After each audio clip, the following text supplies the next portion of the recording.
do that before the end of the school day tomorrow. And, yeah. So today we'll be talking about Chapter 11, Section 1. And the title of this is The Civil War Begins. We've been talking for weeks about the build-up to the American Civil War. And so now it's finally time to start talking about where we began to kill one another and where our nation began to fall apart.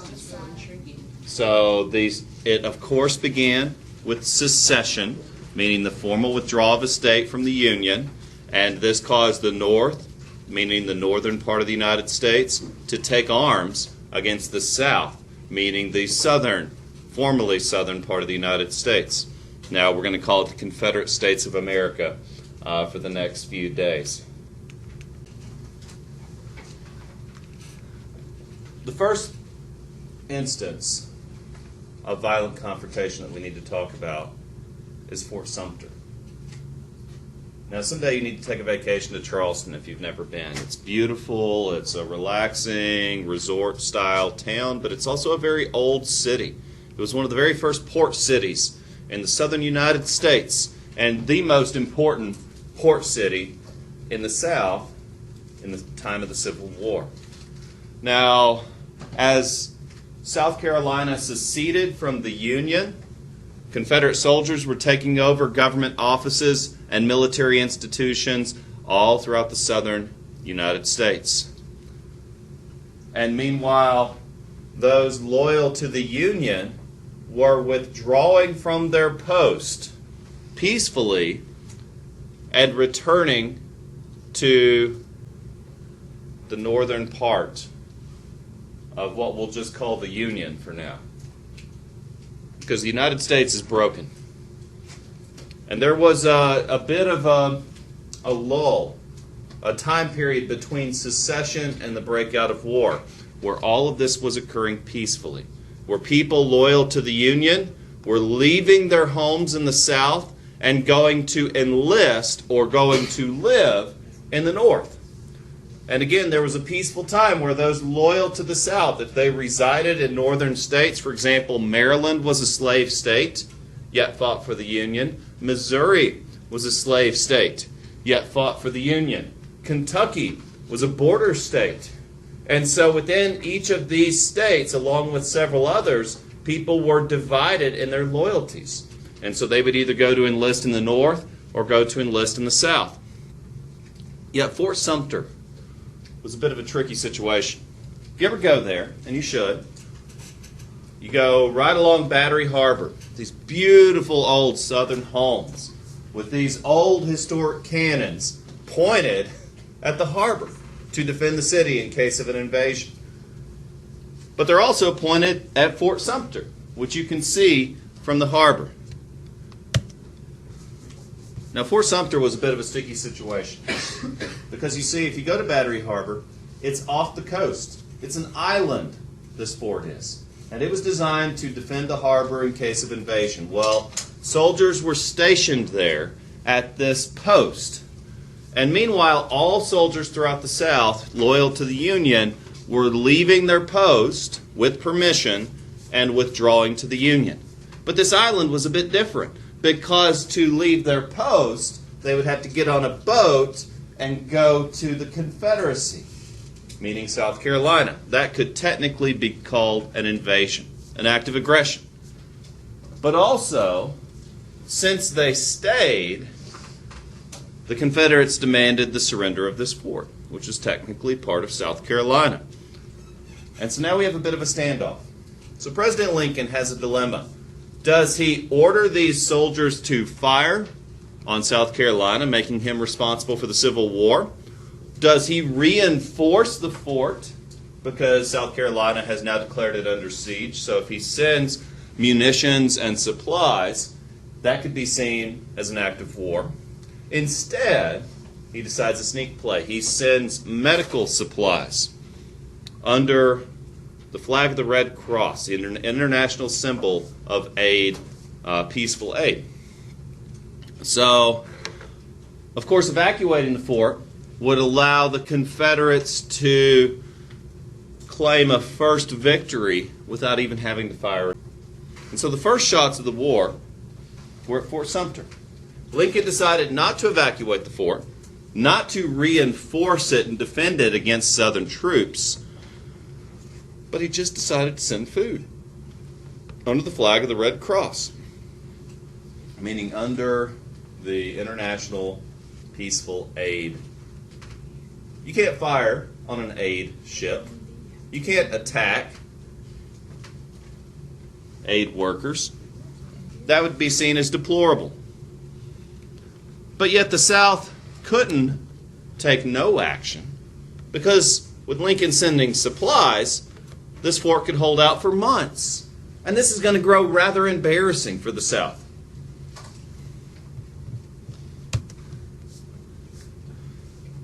So, President Jefferson Davis gave the order to fire on Fort Sumter personally. And guess who they called out? Charleston threw a huge party, and they brought out old John C. Calhoun, who was an old man by this time, still angry, still grouchy, still crotchety old man, got to have the honor of firing the first shot of the American Civil War. Well, Fort Sumter surrendered immediately. They weren't there to try to defend the fort. They just wanted to provoke a confrontation. When Fort Sumter fell, the North got to claim the South fired the first shot. It did unify the North. Volunteers rushed to enlist. And Virginia, who was at first unwilling to withdraw from the Union, seceded from the Union because they were unwilling to take arms against their fellow Southerners. Because, again, that idea of sectionalism. Virginia identified as Southern more so than they identified as American. And not all of Virginia agreed with this decision. In fact, West Virginia separated from the state of Virginia. Now we have two states. The reason we have two Virginias is because West Virginia chose to remain loyal to the Union. 3 more states seceded. Several border states, including Missouri, including Kentucky, and including Maryland, chose to remain with the Union. War talk abounded and fear filled the air. Conflict seemed inevitable.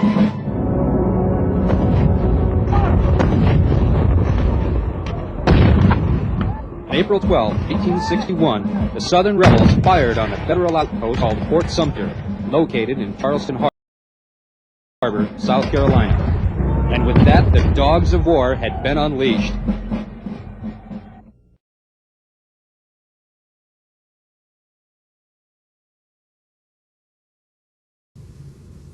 Now, both sides expected a rather short war. The Union especially. You see, the Union had all of the advantages, almost all of the advantages going into this conflict. We had more people. Almost 4 times as many people resided in the northern part of the Union as resided in the South. Part of that was because of immigration. Not many people were immigrating to the South throughout the early part of American history because there were slaves there. Most people were going to the North to find jobs. So the Union had a much larger population, almost 4 to 1. The Union had more factories. As we talked about the Industrial Revolution, we learned that most of that occurred in the North. The Union had more food, partly because ports were open with other countries. We had a stronger Navy, the Union did, so they were able to continue their supply lines while the South was largely cut off. And then finally, more railroads. The ability to transport soldiers quickly across long distances in mass is going to be a huge advantage in this war, as well as telegraphs. The southern United States, well, now we're going to call it the Confederacy, remained primarily rural and agrarian until long after the Civil War. The Confederacy did have some noted advantages.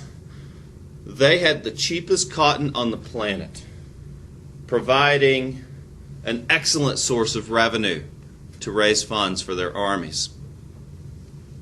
They did have better generals. As we study the war and tactics, you're going to learn that the Union often suffered from poor leadership, whether it was McClellan, who got fired by Lincoln himself, or whether it was generals who refused to take chances. So the South often did have the better leadership. But the Confederacy also had perhaps the most important advantage. They were fighting a defensive war. And by the way, this is the first part of your notes, so number 1, top left of your notes. They were fighting a defensive war. You see, for a defender to beat an aggressor, you merely have to stop the attack. You merely have to defend your home and push them away. That was the number one advantage the colonies had during the American Revolution. It's the number one advantage the colonies had during the War of 1812, was that the aggressor had to continue the attack. But the defender only has to stop the attack. That's a significant advantage. In fact, some military theorists say that would compensate for the advantage the North has in this war.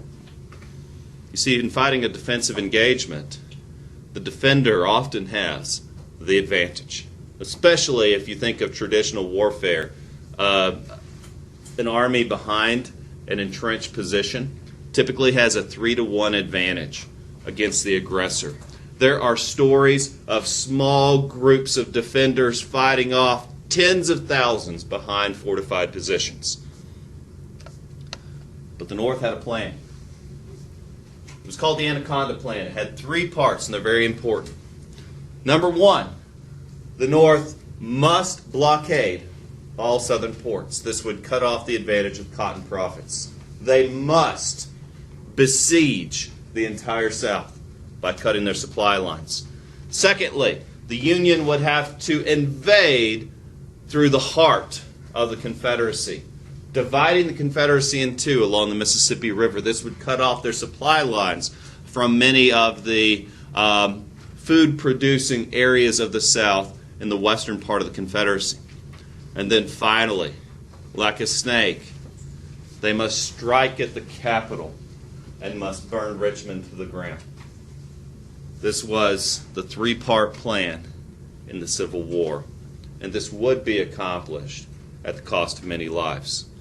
But again, the Confederacy's strategy relied on defense.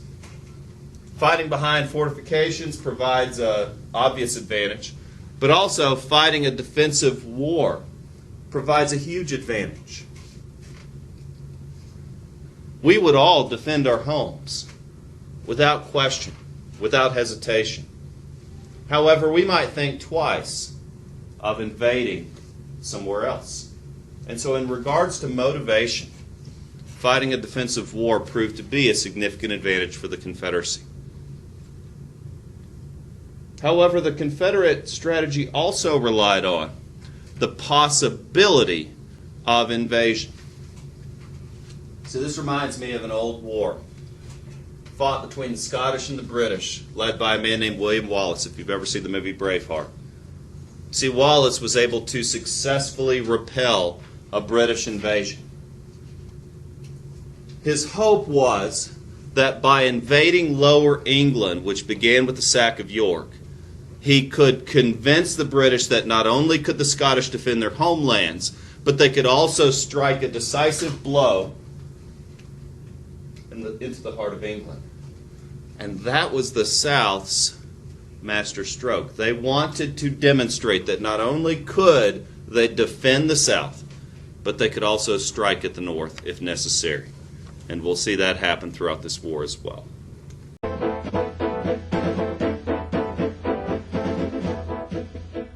On April 19, 1861, President Lincoln put the Union battle plan into effect.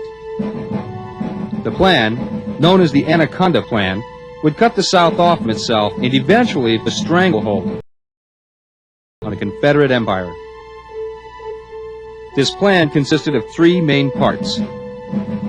First, the Union Navy would blockade all Confederate ships from leaving or entering Southern territory.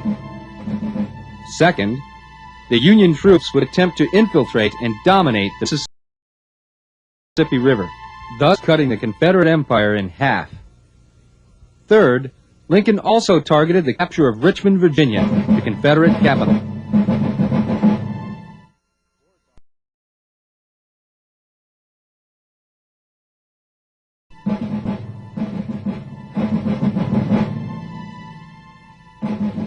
To defend itself, the South would have to break the Union blockade near their seaports and protect their coastline. The newly formed Confederate government would also seek out the help from other governments, such as France and Britain. Hopefully, these European countries would be influenced by their need for the South's cotton. In 1861, most of the cotton in the world was grown in the South. And finally, the South knew they could win the war if they could capture the Union capital, Washington, D.C. Neither the North nor the South was fully prepared for the war. Initially, both sides went to war thinking it would be a short conflict. Lincoln called for Union volunteers for only 90 days. Many proud Southerners boasted that the war would be over in two months. Well, we figure the war won't take more than a couple of months. Figure we can whip them Yankee boys and be back in time for the cotton harvest. We know them Yankee boys don't know how to shoot, and we're going to show them what for.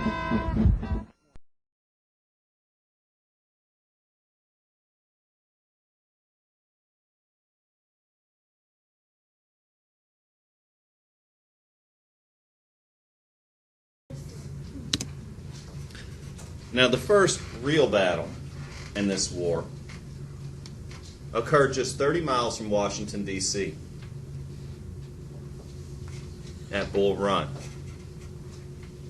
It was a major Confederate victory, which surprised everyone in the Union. Both sides were rather inexperienced. Lincoln simply called up the standing army and reserves, ordering an invasion of Virginia. Well, as you know, Washington, D.C. is in the heart of Virginia, near the Potomac River. And so the army departing from Washington was met by the Confederate armies, led by Thomas J. Jackson, known as Stonewall Jackson, earned that nickname during this battle. He's a rather interesting character. Not sure how I feel about him personally. He once said, "I believe that I am as safe on the battlefield as I am in bed. God has fixed the time of my death. I do not concern myself with the details." And he lived that confidence. In fact, he earned the nickname Stonewall Jackson because it was customary for an officer to raise their arm to rally their troops. Well, under fire, most officers would put their arm down, or at least withdraw behind the safety of their battle lines. But not Stonewall Jackson. He led his troops. He kept his arm raised under fire. In fact, he suffered a wound to the hand while he had his arm raised. Bullet went right through the hand. Didn't budge. Showed no sign of pain. Continued to lead his men in battle. They started calling him Stonewall after that because he was just that hardcore. Well, I'm going to show you a clip of the battle from a movie called Gods and Generals, so hopefully it'll work. So I wanted to share a few fun facts about Bull Run. It was customary for people to go out and watch battles. During the Revolution, during the War of 1812, and the Civil War was going to be no exception. People would invite their girlfriends to go attend a battle. They would have picnics and dates. They would go on walks and watch the battles on the high side because it was meant to be a professional affair. Soldiers only killing soldiers, not attacking civilians. And after Bull Run, when it turned into a major Confederate victory, which really no one expected, the Union fled in disarray. There was a literal game day traffic jam to get away from the Battle of Bull Run. Union soldiers were caught in a traffic jam with civilians trying to get away. No one expected a Confederate victory. And so there was a bit of a traffic jam, and it was a bit embarrassing as the Confederate soldiers were chasing the Union, trying to figure out who to kill and who not to. Again, you're not supposed to attack civilians, whatever.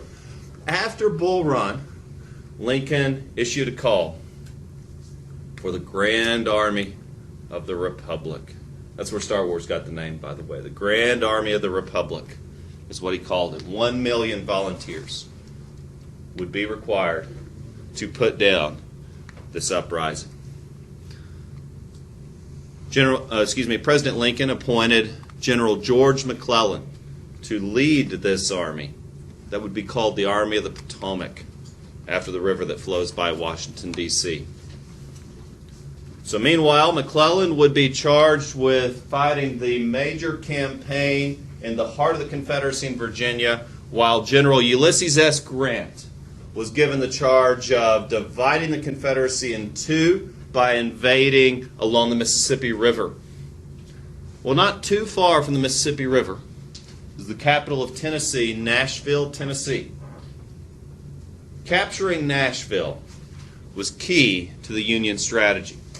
And so this would be the first action that Ulysses S. Grant would see, capturing Fort Donelson and Fort Henry, two key strategic posts to taking the Tennessee capital and to moving west towards Memphis.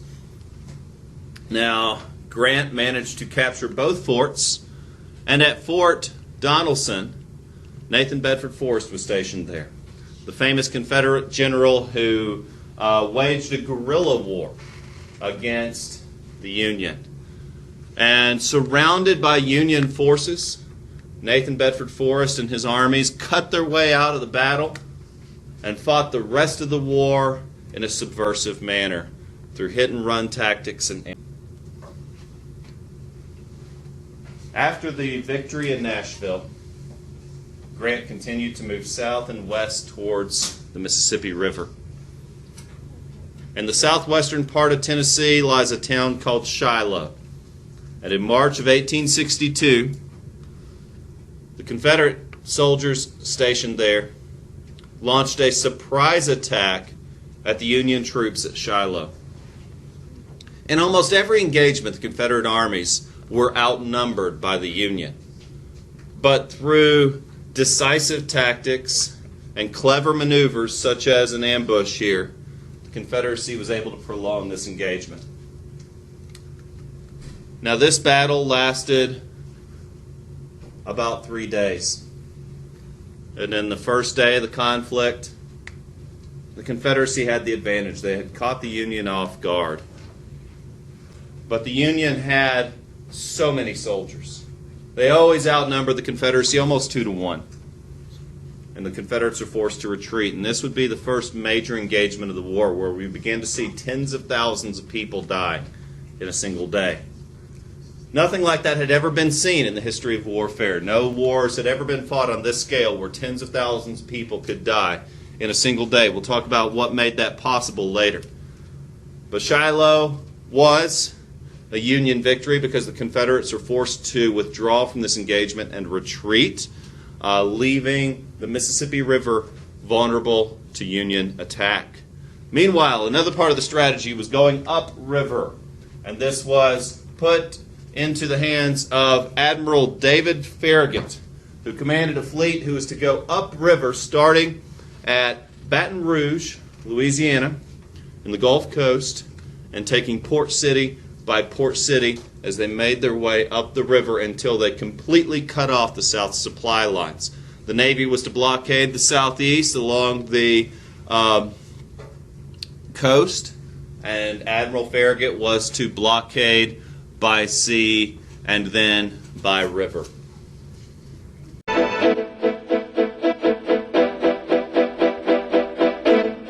Grant continued his drive into the south, and by the end of March he reached Shiloh in southern Tennessee. There, near the banks of the Tennessee River, Grant halted his drive to wait for reinforcements. The Confederate commander, Albert Johnston, seized the opportunity and in a bold plan moved against Grant and caught the Union troops by surprise. On that morning of April 6, 1862, from out of the woods a hailstorm of Confederate troops charged at the surprised Union army. As the day wore on, it appeared that the Confederate forces would finally crush Grant. But, as fate would have it, that afternoon the Confederate General Johnston was mortally wounded by a stray bullet. Johnston's second-in-command, P.G.T. Beauregard, immediately suspended the Confederate attack, thinking a Confederate victory was assured. Beauregard spent the night regrouping his forces to prepare for their final attack the next day. That night, as a soft rain fell, thousands of Union reinforcements arrived.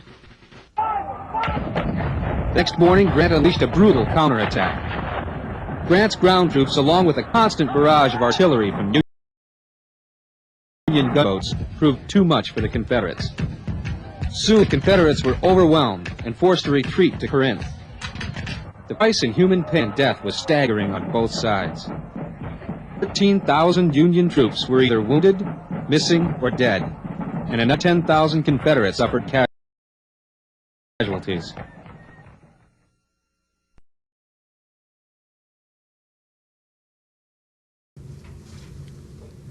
So, as I studied the Civil War, I began to ask myself, how could this be so awful?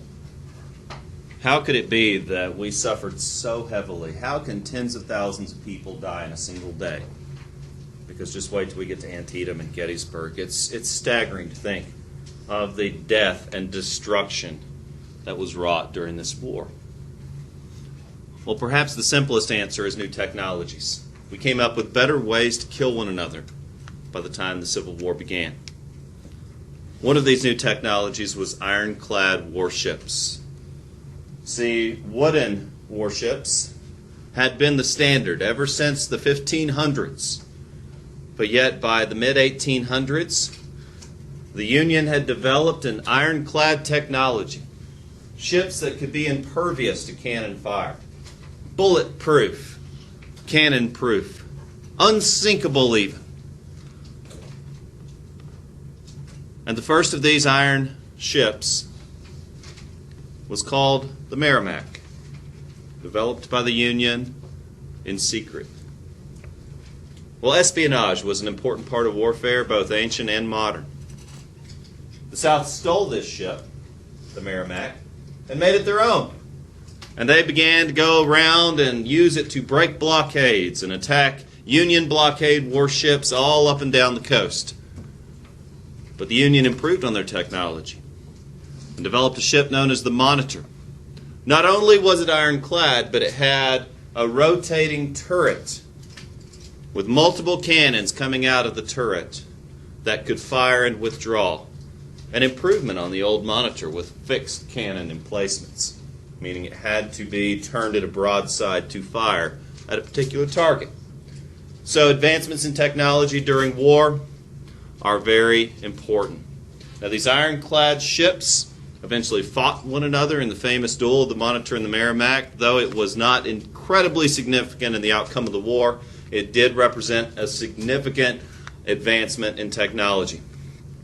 But more importantly, we should talk about weapons that the infantry used.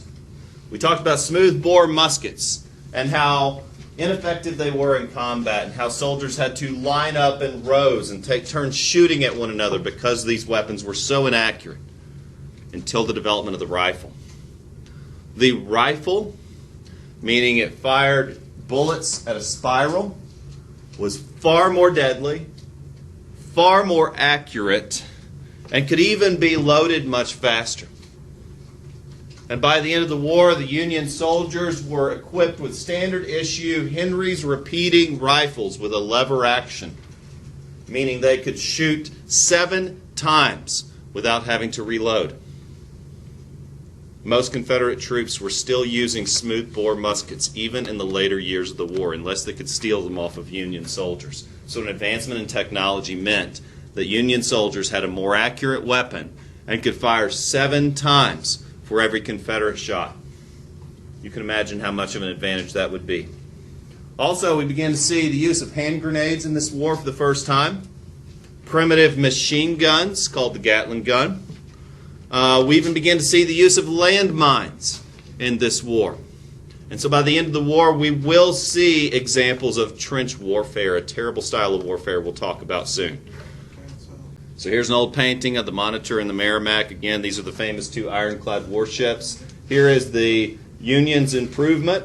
The Monitor, you can see the turret, and then the one the South stole, the Merrimack.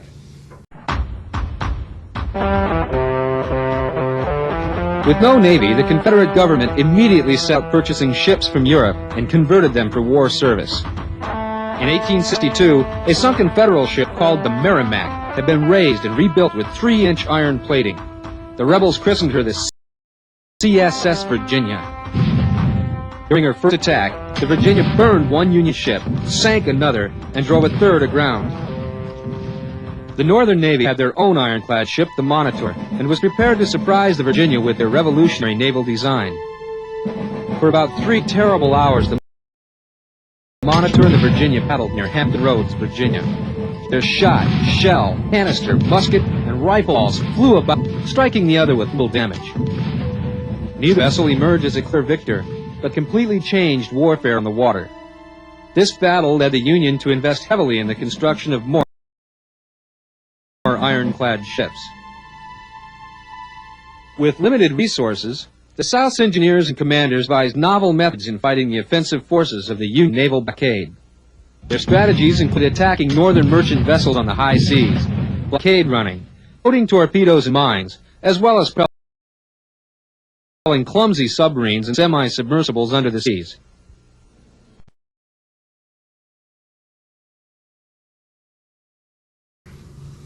Now,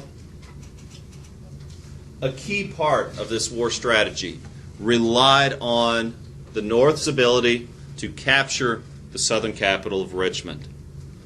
And that was McClellan's primary objective in the war in Virginia. Yet McClellan waited. In fact, he chose to train his soldiers for 5 months. 5 months McClellan remained at camp. 5 months while tens of thousands were dying. While the war at sea was going on, while Farragut was advancing up the river, while Grant was slaughtering throughout the western part of the Confederacy, the key part of the war, capturing the capital, was not happening. Lincoln was furious. He was telegraphing McClellan every single day. He would go and visit the camp all the time, and he would want to know regular reports of why McClellan was doing nothing. And McClellan would send back frequent snarky remarks saying, all is quiet on the Potomac. All is quiet on the Potomac. And meanwhile, Robert E. Lee, the Southern most famous general, was taking command of the Southern Army and generally kicking butt throughout Virginia. Lee and McClellan wound up an engagement in the famous 7 Days Battle. I've been to the site of this battle along the Shenandoah Valley in Virginia. Beautiful, beautiful place. Skyline Drive goes along the top of it. And there's lots of historical markers there. Lee was able to take advantage of the mountains and superior knowledge of the land, and generally just kicked McClellan's butt all the way up and down this valley throughout this battle. Now, the significant part of the 7 Days Battle is that Lee was outnumbered 2-1 in every engagement, but that the South, under the leadership of Robert E. Lee, chose to go on the offensive. In fact, the Union was forced to leave the Richmond area. So this is the first example where the South proved they could defend their homeland. A huge morale. But I do want you to understand that war is a terrible thing. That we have photographs from this war, and it is the first war in human history that we have photographs from. This is a picture of a young man. He was about your age. He signed up to fight for the South like many of your ancestors would have. And here he lies dead on the battlefield. In the prime of his life, with so much to look forward to, he and 556,000 other young men are going to lie dead on the battlefield before the end of this war.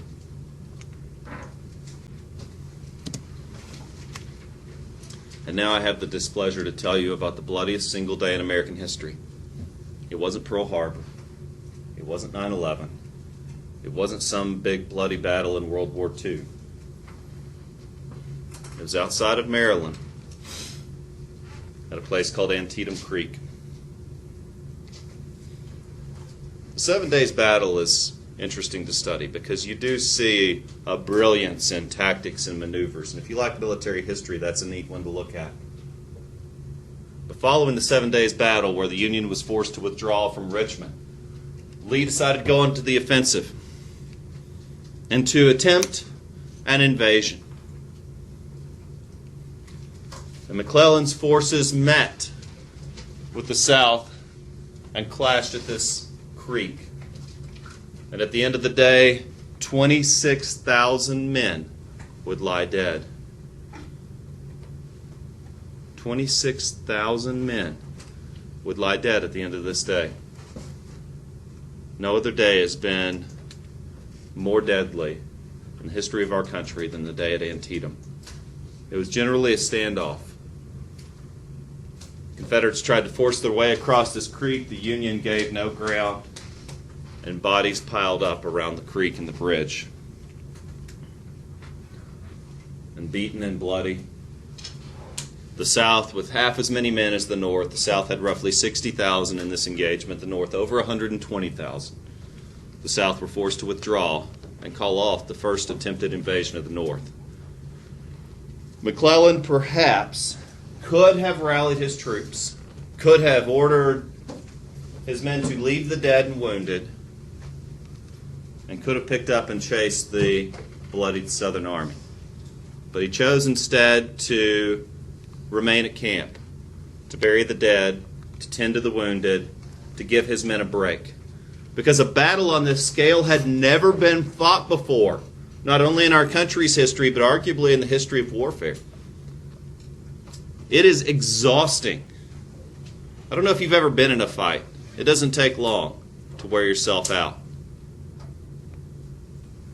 Wrestling is one of the most aerobic activities that goes on throughout the Olympics. Athletes' hearts have been clocked at 200 beats per minute during Olympic wrestling bouts.